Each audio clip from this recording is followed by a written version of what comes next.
এখন হজের মাস, এখন কিসের মাস? স্বপ্ন দেখেন, কল্পনা করেন, দিল থেকে চান, আল্লাহর কাছে চাইতে হবে। বাপ আল্লাহর কাছে চাই। হজ এক মুমিনের ভালোবাসার সর্বোচ্চ ইবাদত।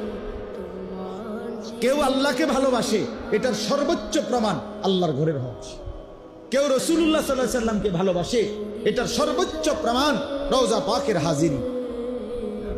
নবী সাল্লাল্লাহু আলাইহি সাল্লামের সামনে দাঁড়ানো, এটা ভালোবাসার তীব্র প্রকাশ। এটার জন্য দুনিয়াবি অজুহাত দেখানো উচিত না। মাঝবয়সী মুরব্বীরা আপনাদেরকে বলি, হজের জন্য ওই ছেলে এখনো বিয়ে করার নাই, মাইয়া বিয়ে দেন নাই, বাইক বিল্ডিং কাম শেষ হয় নাই, দুইটা ফোলা বিদেশ পাঠানো বাকি, আরো কদ্দুর জমি কিনুন বাকি।